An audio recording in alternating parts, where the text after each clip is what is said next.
বর্তমান যে রাজনৈতিক প্রচারণা সেখানে একটি বড় স্লোগান হচ্ছে পিন্ডি না দিল্লি, কোন দিকে থাকবে ঢাকা। কিন্তু ভোটাররা একেবারেই কম, তাদের এটা নিয়ে কোনো কিন্তু মাথা এটা ব্যথা কি নাই। তাহলে বোঝা যাচ্ছে শুধু শহরেই বেশি রিলেভেন্ট এই তার মানে ইস্যুটা? ভোটারদের এটা নিয়ে কোনো মাথা ব্যথা নেই, একেবারে নিচে। আপনি দেখবেন যে 3%-এর কাছাকাছি তারা বলেছে যে ভারত নীতি কি হবে না হবে এটা নিয়ে তাদের কোনো মাথা ব্যথা নাই। কিন্তু তারা আরেকটি বিষয় বলেছেন, ধর্মভিত্তিক রাজনীতি। এবং এইখানে কিন্তু ধর্মভিত্তিক রাজনীতি বলা মানে এই না যে ধর্মভিত্তিক রাজনৈতিক দলগুলি ধর্মের বিষয়ে ভোটটা পায়।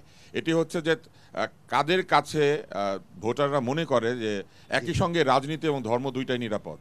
ফলে ভোটের সময় কিন্তু শুধুমাত্র ধর্ম কিংবা শুধুমাত্র রাজনীতির উপর ভিত্তি করে ভোটাররা ভোট দেয় না। আমি অতীতের ভোটের যে আমার অভিজ্ঞতা সেটা নিয়ে আমার কাছে আমরা আলোচনা করব এর পরের অংশে এই ব্যাপারে।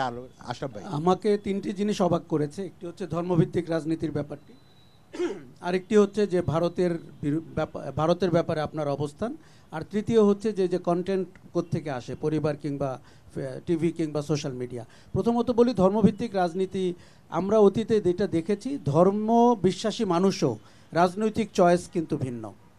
নট নেসেসারিলি সে ধর্মের লাইন ধরে ওই রাজনীতিকে বেছে নেয়। ধর্ম একটি আলাদা চর্চা, রাজনীতি একটি আলাদা চর্চা। আমার ধারণা আগামী নির্বাচনে ওই বিষয়টি আরও পরিষ্কার হবে।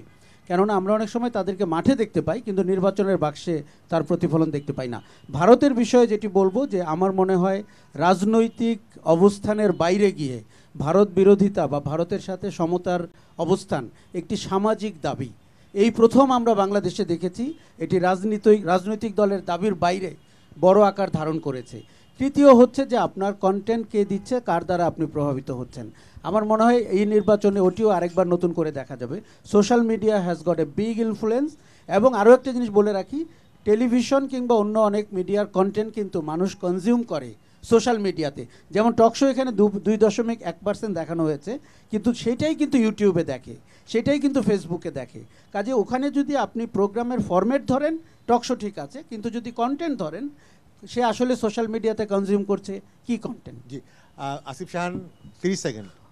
অনেস্টলি স্পিকিং আমি খুব একটা অবাক হইনি, এবং আমার কাছে এটা মোটেও খুব অবাক হওয়ার মতো কিছু ইস্যু না। কারণ ধর্মভিত্তিক রাজনৈতিক আদর্শটা নিয়ে অনুষ্ঠান শুরু করবার আগে আমি কথা বলছিলাম, এবং মোটামুটি ব্যাপারটা ছিল যে তারা ধর্মভিত্তিক রাজনৈতিক ব্যবস্থার সপক্ষের অবস্থান লোকজনই হচ্ছে গিয়ে 20%। আমার মানে এটাতে খুব অবাক হওয়ার কিছু নেই, কারণ এই সংখ্যাটা যে বাড়ছে গত 15-16 বছর বয়সে, তার একটা ইন্ডিকেশন আমরা দেখেছি, এটা সেটার মানে প্রমাণ আমরা হচ্ছে গিয়ে দেখলাম। আমার কাছে যেটা ইন্টারেস্টিং মনে হয়েছে, আমাদের ভোটারদের মধ্যে এখনও রেশনাল ভোটার, যিনি হচ্ছে প্রার্থীর কি বলছে রাজনৈতিক দল সেটার পার্সেন্টেজ এখনও সিগনিফিকেন্টলি কম। রাজনৈতিক আদর্শ 20%, 71 মুক্তিযুদ্ধের রাজনৈতিক অবস্থান 9.7%, তারপর হচ্ছে জুলাই অভ্যুত্থানের সাথে আদর্শিক অবস্থান 16%। তাহলে এই আদর্শিক চিন্তা করে আমি ভোট দিচ্ছি, সেটা কিন্তু আমার এখন হচ্ছে গিয়ে প্রায় 50%-এর কাছাকাছি চলে আসছে। তার মানে 50%-এর মতো মানুষজন আপনার এলাকায় রাজনৈতিক দল কি করছে সেটার চেয়ে কোন আদর্শিক জায়গা থেকে দাঁড়িয়ে আছে সেটা এখনও তাদের কাছে গুরুত্বপূর্ণ। তাহলে ওই রেশনাল ভোটার পার্সপেক্টিভ আমাদের দেশে এখনও আসেনি। এইটা আমার কাছে গুরুত্বপূর্ণ অবজারভেশন মনে হয়েছে।